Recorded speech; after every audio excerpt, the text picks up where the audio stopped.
This is a very interesting time to be talking about this topic, of course, because many, many countries are turning, to some extent, nativist, turning inward. I don't want to say nationalist because that's a bit too strong, but certainly nativist, including Japan. And some of you saw in the recent election, Ms. Takaichi, who I think it's hysterical to call her an extreme right-winger, but she's certainly more nativist than most Jiminto politicians in the recent years, talking about the difficulties with immigration, talking about Japanese taking pride in being Japanese. And again, I want to be very careful. I'm not saying there's anything inherently wrong with those statements, but they do raise concerns about what she will do politically.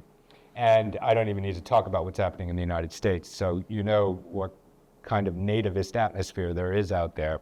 Well, this is a photo of me in a very non-nativist situation. This is me with my soft power hero. I was 5.5 years old when I first came to Japan. My mother brought me here to spend time with my grandparents in a small northern city called Morioka, Japan. Morioka became famous actually recently because one of my good friends, Craig Maud, who's a photographer and hiker and writer, he wrote that Morioka was a wonderful city and it topped the New York Times list of great cities to visit.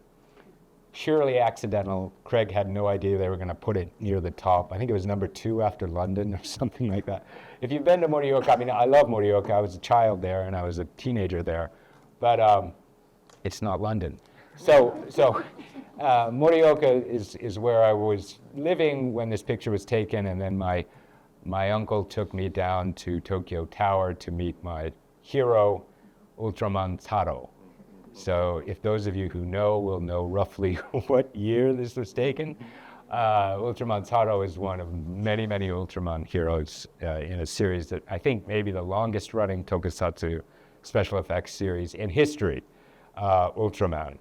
And so this was my kind of introduction to Japan and Japanese pop culture. The other show I loved at this point was a show called Doraemon, featuring a little blue cat. And I was so angry when I returned to the United States because I couldn't understand why my father couldn't find these shows on our little TV set in America. Remember, this is slightly before the internet, so if you had a TV set in Japan, you could watch certain things, and when you went back to the States, you could not find them on the dial. You turned a little dial around and you couldn't find them. So I thought he was incompetent, actually. So I fell in love at a very early age and was frustrated not to find those shows in the United States. We're going to jump ahead to something Kyle just mentioned, which is that in 2002, an American journalist named Doug McGray, was sent to Japan on, I think, one of these Japan-US fellowships for journalists. And he was literally here for 3 months. And he ran around Tokyo and he found all of these fascinating examples of hybridity, this word I mentioned earlier. So one example, he said there were Harvard shirts spelled with a B, H-A-R-B-A-R-D, Harvard shirts, but they still looked kind of cool. Then, of course, he went to Mandarake, which is a huge emporium, and he couldn't believe how much manga they were selling at this place called Mandarake. And so he discovered that there was this extraordinarily lively popular culture in Japan, and that when he visited in 2002, it was much more interesting than the Toyotas and the Sonys and the Hitachis that he remembered from the 1980s. So that was the driving argument behind this article, and of course, he stumbled upon the work of Harvard professor Joseph Nye, who had written back in 1979, way back, about this idea called soft power. And what Joseph Nye was arguing was that the United States in the post-war period, the Cold War period, I should say, after World War II, really won over the world through its soft power. that if nationals from different parts of the world looked at one part of the world, the USSR, and the other guy in the ring, the USA, and said, what should we do? What way of life should we choose? Well, when they saw the USSR, they saw cold, gray, vodka, Dostoevsky, great writer, but not exactly uplifting. They saw a kind of misery that they did not want to adopt. When they saw the USA, they saw James Dean, Marilyn Monroe, jazz, Elvis Presley, this colorful, lively. Now, to be fair, these are fantasies, right? This is not necessarily what was happening in the USA, but the fantasy, the soft power that was being projected by the United States was very, very attractive. So Joseph Nye was saying, look, there's a different kind of power that you can have. You don't necessarily just need military power or financial power to persuade other countries to join you or support you. You could have this softer form of power, which is cultural, which is educational, which is visual, which is sports, which is music. And that can be very, very powerful in its way. And that was Joseph Nye who called it soft power, and then Doug McGray wrote this essay. A little side story about Doug, who's a really nice guy. I ended up working with him. I was contributing to a magazine he was editing. And we had lunch one day in San Francisco, and he told me that he absolutely had to stop accepting any invitations to talk about Japan. Because he said, I don't know anything about Japan. He came here on a 3-month fellowship, and he ran around and he wrote this article, and this article was translated into Japanese and passed around the Japanese parliament, and Japanese officials took it to heart and said, this is going to be the future of Japan, because Japan was really stumbling after the end of the bubble years and was not sure of its identity. And this American guy writes this article, literally here for 3 months, and suddenly he's being invited to Tokyo to address Parliament. And Doug said, I had to stop, because he felt like a complete fraud. Like, what am I doing talking about a country I know nothing about? So very, very interesting example of, some of you know the word gaiatsu in Japanese, this sort of foreign pressure that convinces Japanese, maybe there's something valuable here. You can see it in writers like Soseki, who went to London to live and write, and then the Japanese began to appreciate Soseki because he had gone to Europe. You see it in Murakami Haruki. Haruki Murakami was rejected by the Japanese literary establishment until the rest of the world started saying he's a very, very gifted literary author. And then the Japanese began to embrace him and take him seriously. So it doesn't always happen that way, I should mention, but sometimes this gaiatsu occurs in Japan. And in this case, Doug McGray, a journalist who knew nothing about Japan and came for 3 months, transformed the Japanese government's approach to what it could export. And so here I just posted this. I'm not going to read through the whole thing, but it essentially sums up what I said, which is the definition of soft power as something which is the opposite of military or financial coercion. Military force, financial coercion, those are all hard power tactics. We will make you do what we want you to do. Soft power is almost, you could say, a seduction. Look at how good we look, and join us, support us, play with us. And it can be very, very persuasive. Now, I should mention Hillary Clinton, the American candidate for president, when she was running, came up with this term, smart power, because she didn't want to be seen as too soft as a woman, as being too soft on military force. So she called it smart power. Obviously, that campaign did not succeed. She did not become the first female president, and America still doesn't have a female president. But she used the term smart power trying to combine soft power with hard power. But soft power is one of the issues we're talking about today because it is clearly on the side of Japan now. If it was an American force, and again, you still have the phenomenon of Taylor Swift outselling everybody in the world, and she's an American singer, so it's not that America has no soft power, but it's really lost its edge to Japan in the past 10 to 20 years. I would say Japan's soft power exceeds that of the United States right now. You can see the numbers. The recent anime feature, Demon Slayer, just beat out Brad Pitt and Superman to top the US box office.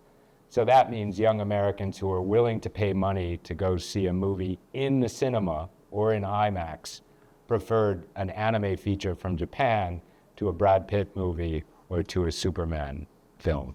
So who's winning that battle? I think it's pretty clear right now that Japan has the edge. Not just Japan, and I'll talk about this in a minute, but the rest of Asia is really rising as a center of soft power. And so it's not only Japan. So this is an oft-cited statistical source. Again, I don't want to suggest that this is, I didn't do this research, but it's quite clear, as you can see on the chart here, these are the world's highest grossing media franchises, the world's highest grossing franchises. And you have at the very top Pokemon. Pokemon, of course, is a perfect example of Japan's approach to the media mix, as it's called, where you have collectibles, merchandise, you have an anime, you have games, you have now, of course, some of you might remember Pokemon Go, this AR phenomenon that occurred where everybody was running around parks trying to collect Pokemon. Media mix is something that Japan has excelled at for literally decades, and the rest of the world is kind of catching up. I remember one of the things I wrote in Japanamerica is how when you looked at the way Japanese storytelling generated so many other platforms, going all the way back to the 1960s. Even Osamu Tezuka, had to deal with Meiji chocolates. And so you would find these images on different products. That is something that makes even Star Wars look kind of puny. The world building that goes on in Japanese popular culture and narrative storytelling is astonishing. And this goes all the way back to what people consider the world's first novel, The Tale of Genji. Lady Murasaki's Genji Monogatari is an incredible world-building experience. I mean, if you pick that up today and take it to someone at Netflix, they'd be stunned at how many stories you can tell within that rich world of Tale of Genji. So this is not a new thing in Japan. This is something that has gone on in Japanese culture for centuries. I often say to people, this is a culture that is very poor in natural resources, but very rich in stories. Great, great stories. Ghost stories, as you know, yokai stories, just incredible.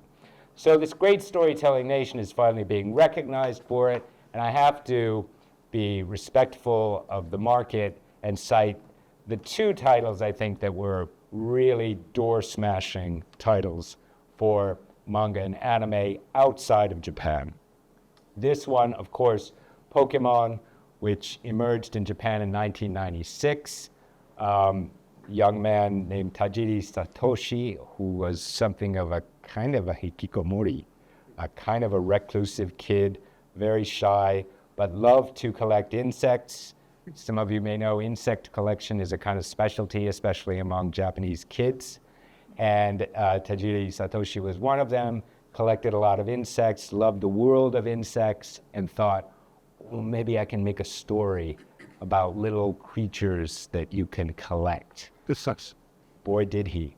I should mention that he shares that love of insects with the pioneer of modern manga and anime, Osamu Tezuka, who also collected insects and in fact drew insects, a whole book of insect illustrations when he was a young boy.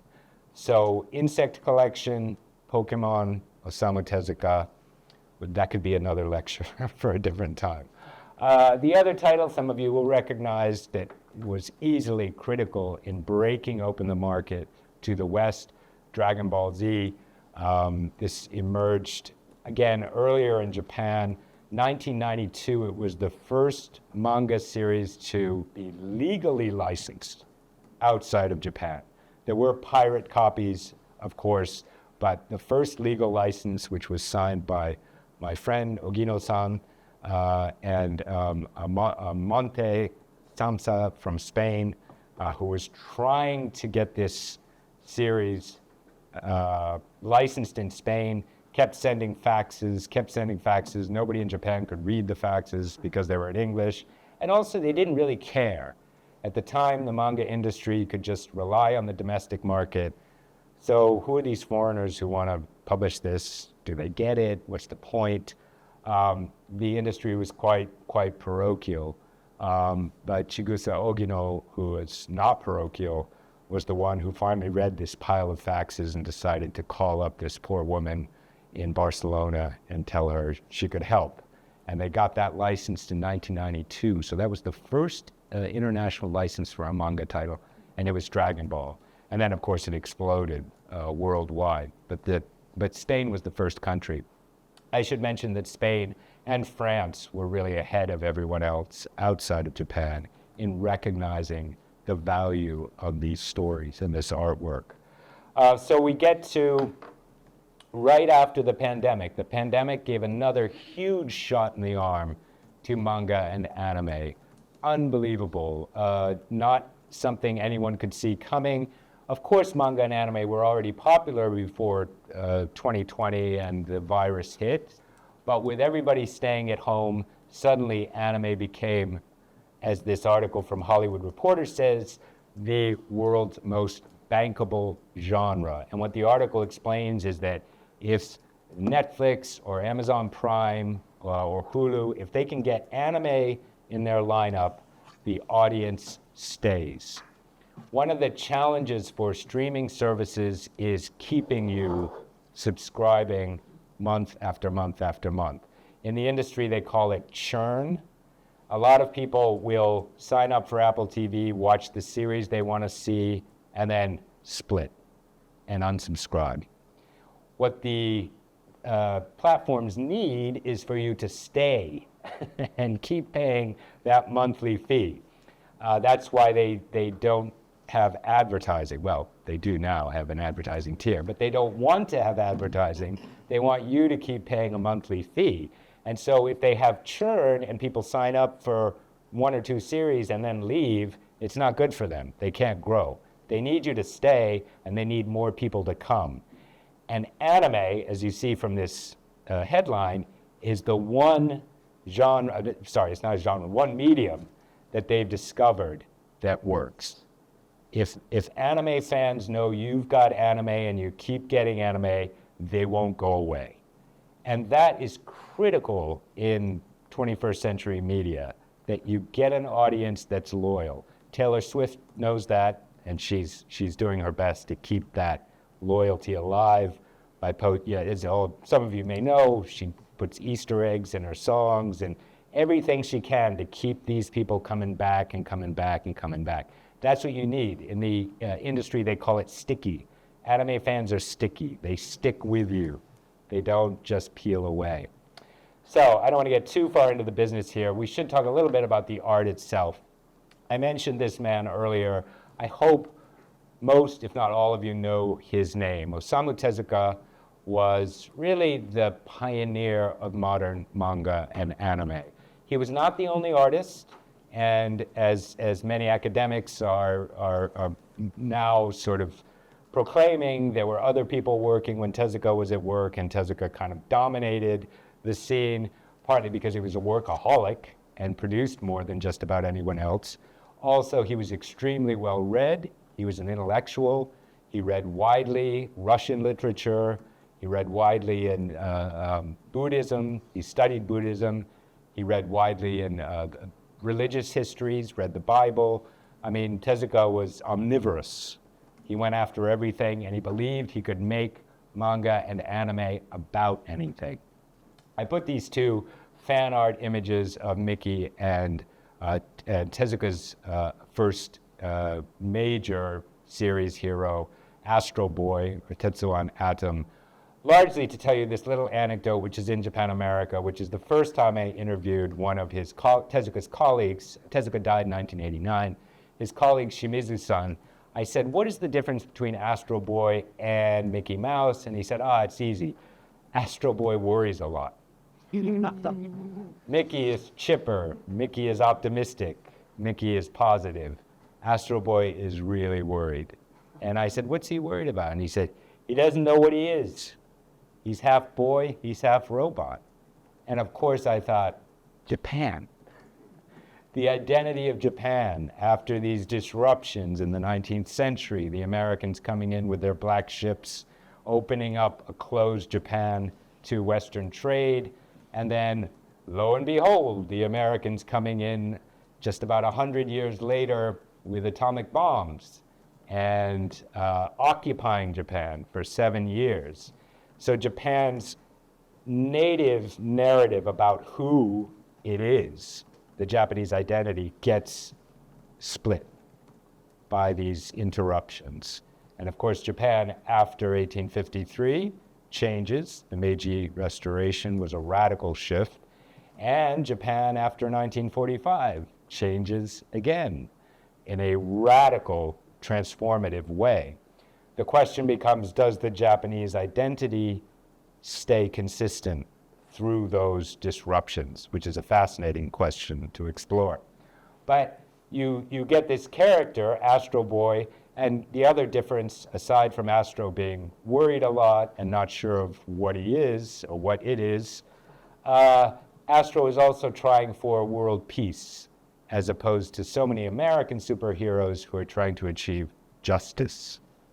Those are very different words, very different draws, right? Trying to achieve world peace, or are you trying to achieve justice? Justice often involves, as you know, vengeance. And that's not what Astro Boy is about. So there emerges this art form that's not only distinct in terms of character and personality from the American Disney model or the American mainstream conventional model. So Astro Boy is different from Mickey Mouse, but you also get a visual style that's very, very different from the American comic book. And here, this example is just a very simple example to show you from a very early Tezuka work. Anybody know what this is?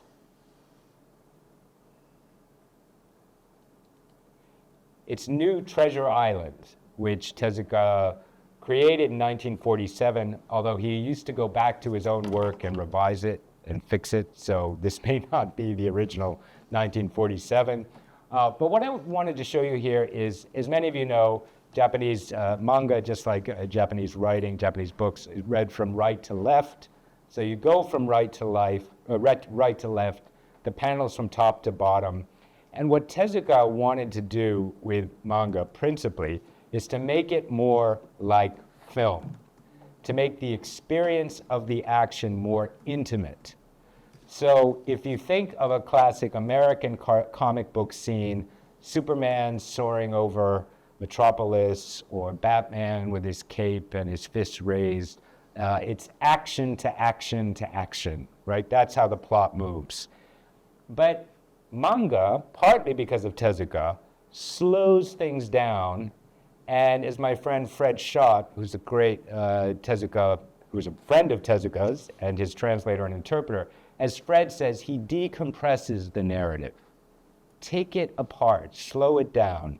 And so if you watch this from right to left, this very simple, seemingly simple scene of this gentleman driving a car and screeching to a halt because he can see that he's about to hit a puppy. Can we get rid of that line in the center of the, because actually that particular frame is fascinating because it's almost, arguably abstract art. I can't even imagine. It seems to be here. It's the volume button. This poster. Yeah, just close it, just the X. Yeah, there you go. Yeah, there you go, perfect. I just wanted to show you this because look at the frame. It's the pupil, it's the pupil of the guy's eye. So you imagine a camera zooming in on the pupil of the guy's eye with the puppy dog in the middle of it. I mean, you imagine an editor in New York, at DC Comics or whatever, what are you doing here? Like, what a waste of ink. Nobody's going to know what this is, right? It's like abstract art. You might see it in the wall of MoMA in New York. Just the pupil, the little cleft in the pupil, and then the puppy in the middle of it. What is going on here? We're going right inside the guy's eye. I show this to you because this is 1947 in a manga comic. And then, of course, the scene is broken down and slowed down. If any of you read manga or have read manga, you know that there can be 7 panels on a single page. Somebody can be committing seppuku or ritual suicide, and it takes 7 panels to get it done, and you slow it down, and the tear drops from an eye, and it's a close-up all of a sudden. It's an incredibly kinetic experience. It's trying to capture the sort of energy of film, but also the intimacy of the experience. If you compare that to the staginess of a lot of American comics, where the action is, the character soaring over the city or Spidey shooting his web, it's very dramatic, but it's stagey. You don't really get into the experience emotionally. You're not asked to be vulnerable. Whereas this kind of experience where you slow things down, suddenly you become a part of it because you're reading the story as it's happening. Again, I could show you other examples of this, but we don't have time. To switch over to anime, which of course Tezuka, not only did he love film, but he wanted to make animation, which he couldn't initially because Japan didn't have enough money to create its own animation. That's why young Japanese like Tezuka were watching Disney, and Tezuka loved Bambi so much he allegedly watched it 81 times. And then he copied Bambi by hand and sold a book on the streets called Walt Disney's Bambi by Osamu Tezuka. Disney had no idea at the time that was happening. So I just put up a sign here to show you how to make animation what they call limited animation. And if some of you are animators, you'll know exactly what I mean, but just to explain it very, very simply, full animation, which you see on the bottom, is where you have to draw each movement of the character. So if you think of those old flip book games, you might have, I don't know if anybody does this anymore, but when we were kids, we used to draw little illustrations in the corner of a book, and then when you draw each movement, and then when you flip the book, it looked like the character was moving. It was amazing, because each movement was drawn by you, and then you flip the book. That's closer to full animation, the fluid animation you're used to in Disney films, for example. Pixar now, obviously, with CG, everything moves fluidly, so it's sort of approximating live action. But limited animation, which you see in the top example, is you take one drawing and you move the drawing, or you move the background, and the drawing itself doesn't move at all, or the drawing moves very minimally. Now, that sounds like it could be really dull and amateurish and silly, and certainly if you've watched The Flintstones or trying to think of other examples. The Flintstones in particular is a good one. There's limited animation, Hanna-Barbera, used in American cartoons, usually comical cartoons, very light. And the limited animation was kind of funny, like Barney Rubble, his legs just spin, but his head turns this way just once, and that kind of thing. It's usually used for comical effect, but you could also use it dramatically if you made it a technique. Instead of a limitation, you made it a technique, a plus. And here's where I want to say something that I hope doesn't sound too Nihonjin wrong to the academics in the room, but I do think Japan has a great history of doing more with less. you have fewer resources, and you find a way to do something pretty extraordinary with those few resources. So I'm going to take a look quick at a video clip where I and Fred Schott explain a little bit about what Tezuka could do on a very low budget with limited animation, where the characters barely move. Could we cut the light just a little bit? Is it possible, the overhead? You don't have to cut them all, but maybe it's just easier to see, because it's a video clip. Yeah, this great. The tick that developed was creating limited animation, which is the kind of herky-jerky movements that you see in early Astro Boy. Well, this is like Foggy Bottom. You really think there's a monster lurking there? It's hard to say. Tezuka was able to knock the number of frames down per second way, way down to 8 or 12, or 10, which is extreme. He did use a lot of sort of almost still shots. On a limited budget, you could stretch out how much footage you were going to generate, and you could concentrate on the storytelling and concentrate on character development. But it became a kind of technique for anime artists, throughout the years, including now. And yet Tezuka often laughed because he wanted to create the fluidity of Disney. So I hope that gave you a good example. You can see the characters are barely moving. Some of you of a certain generation might recognize this example. That's one drawing, and that pose that Speed takes is just spun around like on a daisy wheel with one drawing. And one of the things you learn about manga and anime in particular with limited animation is that the poses, the stylized poses, have to be done very skillfully in order for them to resonate with the audience. If your character is not moving fluidly like they do in full animation, then the poses, the position of the eyes, the look of the face become that much more important because the audience can linger on them that much longer. So some people ask me, why do the anime characters look so much cooler? And part of it is because they pose in really cool, stylized ways that the fluid characters do not, because they're constantly moving. And so I'm going to show one more clip, which is going to take you right from Tezuka's 1963 to our 2025, and you're going to see the same effects at work with a much bigger budget.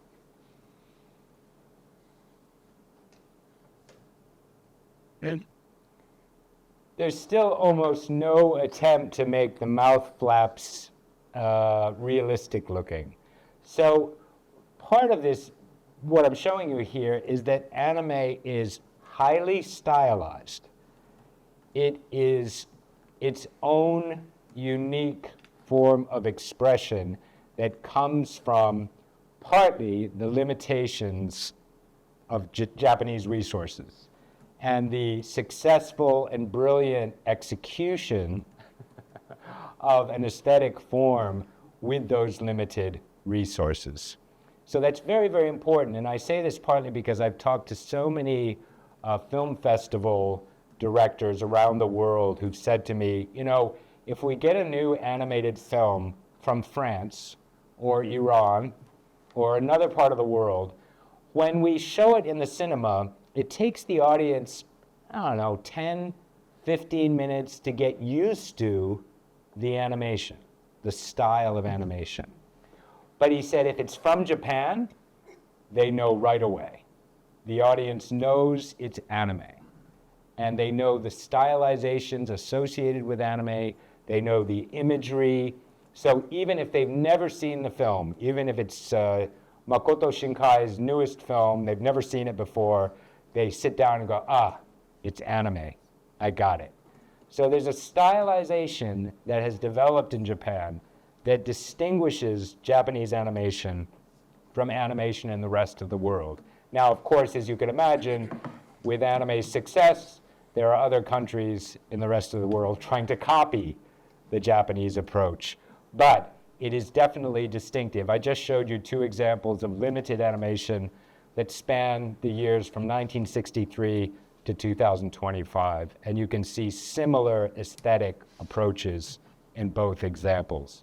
You can also take it all the way back even farther.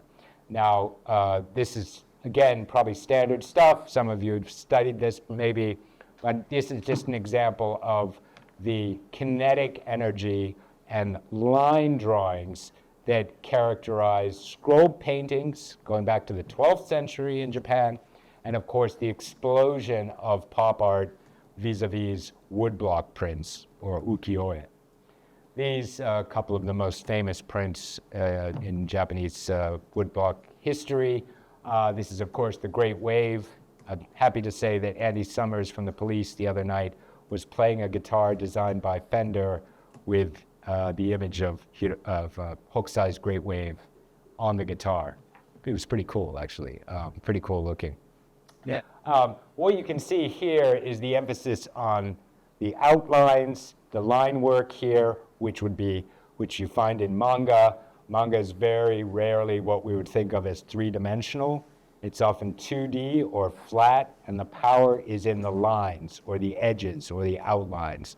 You can see that in the simplest form in characters like Pikachu from Pokemon, or Hello Kitty, which is classically 16 or 17 lines and no mouth. There's no attempt to do three-dimensional chiaroscuro effects in the creation of Hello Kitty or Pikachu. It's super flat, as Takashi Murakami calls it. I know I'm generalizing here just to get the point across, but you can see the super flat imagery in these ukiyo-e prints. There is some depth, of course, with Mount Fuji in the background, which is Fuji classically is completely dwarfed by the sea, which tells you something about Japan's relationship to the ocean and the power of the ocean. The symbol of Japan, Mount Fuji, is tiny in this image compared to the sea. And then you can see it in manga, and a really crucial element of manga, and I have to credit Scott McCloud, the author of a terrific book called Understanding Comics. If you guys are interested in manga and in comic books, Understanding Comics is an extraordinary book. And here, if you just, again, going right to left, this is to show you what McCloud calls aspect-to-aspect storytelling. And he differs it or contrasts it from action-to-action storytelling. I was just saying earlier, you pick up a Spider-Man comic, you pick up a Superman comic, and it's one action to the next. That's what drives the plot. Who said it? Who did it? Who did it? What did he do? Boom, right? The action drives the plot. In manga and anime, and to be honest, in Japanese poetry and a lot of Japanese fiction, it's aspect-to-aspect storytelling. It's atmospheric. And that's why, in fact, in some ways, a lot of Western readers don't have difficulty with Japanese novels or essays, because they're not trying to move in a straight linear fashion from point to point to point. They're deliberately elliptical.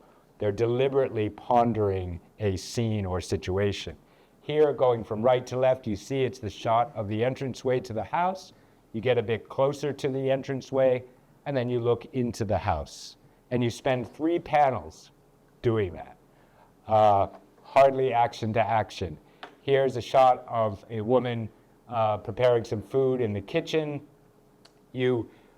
What I think you do when you get aspect-to-aspect storytelling versus action-to-action is that your mind fills in the blanks. You actually engage with the illustrations more than you do if you're just following action. And I would say the same thing about the relatively minimalist approach to Japanese visuals. If you take, again, Hello Kitty, I know it's simple, but the power of Hello Kitty and why has it become a major franchise? When you look at Kitty, as someone from Sanrio told me, Kitty feels like you do, because you have space to go in and create the experience. So, and she has no mouth, right, exactly. So she's smiling, is she frowning? It's up to you. You go in and you make it happen. Finally, it's impossible to talk about anime and manga without talking about the impact of World War II on the Japanese sensibility. This is not to say that young artists working today are thinking about World War II. Of course not. What I am saying is that these forms emerged that could carry and convey the trauma, the rage, the humiliation, the sadness of Japan's experience in World War II. And this is an experience that was not talked about openly in the public sphere in Japan. Instead, it found its way into underground expressions in manga and anime. So while an artist today might not be thinking about World War II, of course, they have an art form that can express the deep psychological underpinnings of the culture they live in, even in 2025. Anime, of course, and manga have dealt directly with World War II. Anybody know what this film is called? Pretty digital. Ghost of Firefly? Grave of the Fireflies. Yeah, close. I urge you to see it. It's finally out. It's finally out on streaming. I think it's on Netflix now. Finally. There were lots of legal problems. All of the Ghibli films by Miyazaki were released. Takahata Isao, his partner, his films were not released. And finally, they have been released. This film, I honestly believe, is a masterpiece of any form of film storytelling, animation or live action. In fact, it doesn't work as live action. They've tried it. It has to be animation. It's brilliant.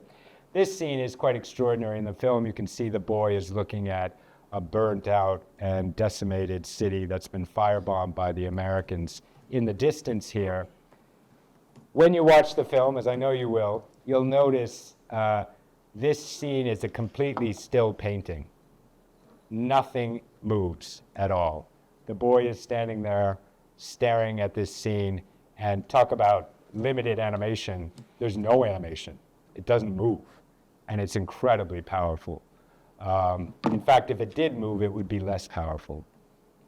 And here's another example of anime dealing directly with the experience of war. I hope you recognize. This is probably one of the most famous film introductions ever. And I'll just let the silence of it play.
Got to be one of the most famous openings in film, and one of the things that is most striking about it is the silence at the beginning. You just hear this rustling wind, this hushing wind as the camera pans up, and you have a scene of nuclear holocaust that's almost completely quiet. Just this white cloud emerging, and then of course you see the crater, which is pretty much a universal symbol for a void or absence. This is anime, very different, as you can see, from animation from most parts of the world. Very quickly now to go into a very important theme of the book, which is this interchange, cross-pollination between Japan and the West. This infinite loop, I call it an infinite loop because it's gotten faster and faster and faster. If Osamu Tezuka in the 1950s was able to see some Disney reels because he was very fortunate. He came from a rather successful family. His father was a businessman, and his grandfather was a lawyer. So Tezuka actually had access to reels of films, Disney films. And so he was able to see this material from outside of Japan. He loved the movies. He claimed at one point to go to movies 365 days of the year. He would duck into movie theaters and try to see European films. He loved French films. So he ate up this Western culture. But most Japanese did not have access to this at that time. And things were much slower to get to Japan. Well, with the internet, things sped everything up. So you go from Akira, the film you just saw, which is featured on the lower panel here, this metastasizing, as one of my friends said, almost cancerous city in Akira. It's just dystopic, and the new Tokyo that's seen in the film Akira. And just above it, the film that preceded it, an American film made by a British director. Some of you know Blade Runner, which was released in 1982. I had the opportunity to interview Akira's director, Otomo, and I asked him quite naively, I guess. I said, were you influenced at all by Blade Runner? He said, I saw it 22 times. And that was when you had to go to a cinema to see it 22 times. It wasn't on VHS, it wasn't on DVD. He loved it. And he started the Akira manga in the same year, 1982. So he was almost laughing at me. Was I influenced? He loved it. And you'll notice, of course, that shot from Blade Runner on the top features a geisha on the screen in an advertisement. And if you've seen Blade Runner from 1982, there are Japanese signs in the background, most of them garbled Japanese, but there are Japanese signs in the background, and there's even some Japanese dialogue, garbled Japanese dialogue, in one of the opening scenes. So talk about an infinite loop. You see it starting in the 80s, and then you get this entirely original Japanese anime artist, the great Hayao Miyazaki. If Osamu Tezuka grew up in the 1940s and 50s lionizing Walt Disney, so much so that he flew to New York to meet Walt Disney at the World's Fair, 1964. And there's a picture of Tezuka shaking the hand of Walt Disney. And some of you may not know this, but Walt Disney wanted to hire Tezuka to work in Los Angeles for the Disney company. And Tezuka politely declined, A, because he had too much work to do here in Japan. He was getting a lot of work. And B, because he didn't feel comfortable trying to speak English. So he said, no, sorry, thanks, but sorry. If that happened in the 1950s and 60s, in the 1980s and up to today, all the artists you meet at Pixar and today's Disney studios, they lionize this guy. They think he's the greatest in animation. So it's completely flipped. Disney was the great guy for young Japanese, for young Americans and Europeans. It's Hayao Miyazaki. A lot of people associate Miyazaki with children's films like Totoro, or even sort of adventure films like Princess Mononoke, which is a masterpiece, I think, and Spirited Away. But even Miyazaki carries within him this apocalyptic sensibility, this darkness. And I'm going to show you this scene that probably got overlooked by a lot of people. This film was released in 2008. It's called Ponyo. And this scene in this film is an astonishingly terrifying scene of a tsunami racing up the coast of Japan. Unfortunately, 3 years later, that happened in Tohoku. As is so typical in Japanese anime stories and in Japanese novels, I can say, the apocalypse or the apocalyptic event is the beginning of the story, not the end of it. Akira, I just showed you, that's the beginning of the film, is the nuclear holocaust, the catastrophe. In this film that I just showed you, Ponyo, that's the beginning of a love story between the little fish called Ponyo that turns into a little girl falls in love with Sosuke, the little boy in the car. And the waves, as you saw, turn into fish because Miyazaki's constantly animating everything. He sees the spirit in every, whether it's a blade of grass or a tree or the leaf of a tree, Miyazaki cannot help animate it. So here we are. As I said, this mutual influence sounds really positive. Cross-pollination, globalization, yeah, all right, great. But you also get, which we're going to see more and more and more of with AI, what we used to call plagiarism. Somebody was saying plagiarism is a dead word now, right? We're in the post-plagiarist era, I was told. I was at an academic conference in Philadelphia Temple last January. The keynote speaker talked about a whole discourse among scholars about the post-plagiarism academia. Post-plagiarism. It's over. When I engaged her about that, she said, you're still trying to fight. Time should yeah. So here we go. On the left is Tezuka's Kimba the White Lion. On the right is Walt Disney's mega-billion earning The Lion King. Some similarities in those scenes? I don't know. It's up to you. Disney didn't pay Tezuka a penny or a yen for those influences. They said it was an homage. We admire the great Tezuka. Yeah, I know. Stole that. Okay. Here we go. Good point. On the left, Satoshi Kon, the late Satoshi Kon, unfortunately, another brilliant anime director we lost way too soon, was 46 years old. This is an incredible scene from a great film called Perfect Blue. If you haven't seen it, I highly recommend it. It is terrifyingly prescient in our era of stalkers and internet doxing.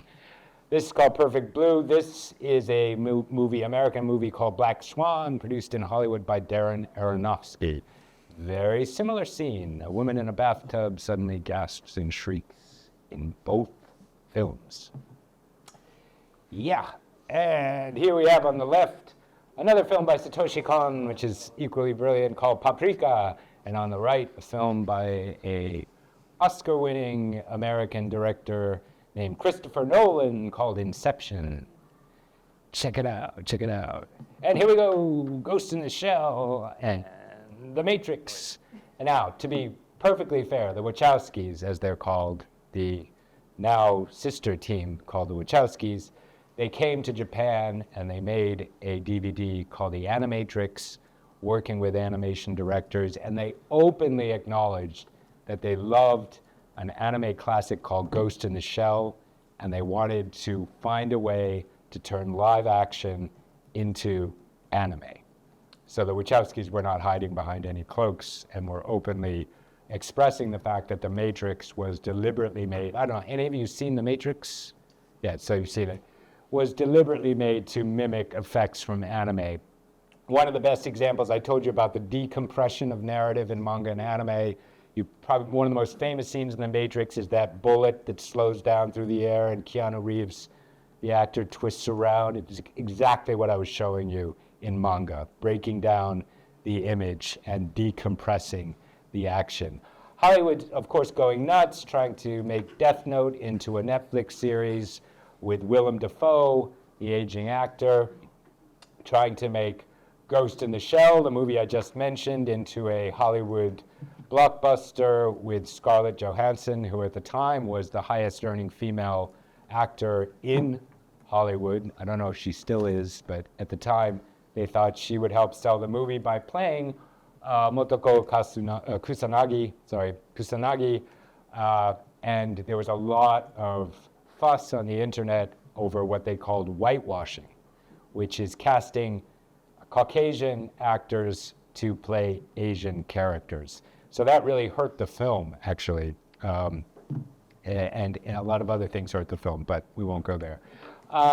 They are making a live-action adaptation of a very successful anime feature called Your Name, Kimi no Nawa, made by Makoto Shinkai. It's being made right now. And this is being made by, what's his name, Abrams, J.J. Abrams, the Hollywood super producer. One of the things, I have to be fair, that he is working with Shinkai and with the screenwriter who really script doctored the story, why am I thinking of it? Genki.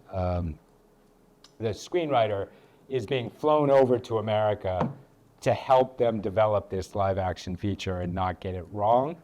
And one of the things that Makoto Shinkai said to them is, please do not set it in Tokyo. Set it in the United States. Make it your own story. Don't try to make it our story. So maybe that's one way to approach adapting anime into live action. The question, of course, many people who love anime ask is why? If you've already got the anime, why do you need to make a live action movie out of it? Well, because they're not coming up with many good ideas in Hollywood these days. And they're looking to Asia, Japan, not just Japan, but also China and South Korea for ideas. Remember, Parasite, South Korean film, won an Oscar for Best Picture. First time a film in a foreign language won an Oscar for Best Picture just a few years ago. And there are more, really, some great Korean films coming out this year. Another reason why, well, take a look. One Piece, the most popular manga in world history, the most popular comic book in world history, was turned into a live-action film and became the most watched title on Netflix in 2023. So if you get it right, it works. That's why they're adapting. And more adaptations are on the way.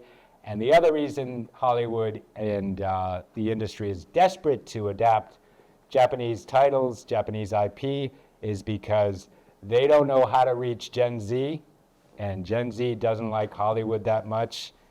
They prefer anime to the NFL. It's American football. American football dominates American culture. And Gen Z says, nah, we like anime more. In fact, what's really interesting, my sister happens to work for the NFL. NFL teams now have anime clubs in their locker rooms. So even the players love anime. And some of you may know this, but we talk about soft power. It's not just anime and manga. It's also sports. It's also cuisine. It's also fashion. Japanese architects, I think, taken home 9 Pritzker Awards. We just had today, it was today or yesterday, the announcement that a Japanese physicist, a Japanese chemist won Nobel Prizes. So it's not just manga and anime. And as you know, Shohei Ohtani is considered the greatest baseball player to ever play the game. My brother-in-law, who is president of a sports marketing company, has said to me, he may be the greatest athlete to play in American professional sports, period. Any sport. So, I hope I don't need to tell you, but every so often, Shohei Ohtani, when he crosses the plate after hitting a home run, makes the Kamehameha. A very specific gesture that comes from Dragon Ball Z, the anime I mentioned earlier tonight.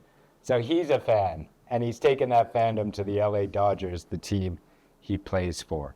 So sports and anime, you bet. The NBA just announced today, I'm not making this up, they just announced a deal with Crunchyroll, which is an anime streaming site. They're going to produce a whole line of NBA merchandise, jackets, shirts with anime characters. You can look it up. Just happened today. The announcement was just made in Los Angeles. Netflix, Disney, battle for anime supremacy. Can you believe it? Disney is trying to buy anime now from Japan. The studio that made the mouse is trying to buy Astro Boy now. They're trying to get animation from Japan. Astonishing, I'll get to it just as we finish up here. It's related. Go ahead. I think they purchased the anime Bleach, right? They did purchase. Yep. As I said, I hope I said in the beginning, or maybe I forgot to say in the beginning, Japan is leading a wave that is swelling, I should say, throughout the rest of Asia. just this year, Neza 2, which is an animated feature made in China, raked in $2.2 billion worldwide, is the most successful animated film in history. So even knocks anime off the perch. This was made in China, released this year, 2025. $2.2 billion worldwide, just astonishing. On the right, K-pop Demon Hunters. Some of you may have heard of it. It's a huge hit on Netflix, and it was also a Netflix cinema release, and it was their best-selling release ever. The biggest box office release that Netflix has ever had. Ginormous hits from China and South Korea. Quickly, the predictions for anime, 9.5% CAGR. The analysts are saying in less than 10 years, they expect the industry to more than double from 31.7 billion in 2023 to 72 billion in 2032. Very quickly, I talked about Demon Slayer blowing them away. Here in Japan, an anime film that's outpacing Demon Slayer here in Japan is Chainsaw Man. And Chainsaw Man is coming out in the US later this month. So get ready. Demon Slayer may be knocked off its perch. This is the Japanese edition of Japanamerica. It's been published in several other languages, but if you do read Japanese and you'd like to read it in that language, I think it's a really good edition, and I'm very honored that Kodansha published it because they're a great publishing house. I'm also honored that you came. Thank you very, very much, and we're going to have a Q&A. Thanks a lot, everyone. Thank you. Arigatou gozaimasu. Domo. Thanks. That was wonderful, Roland.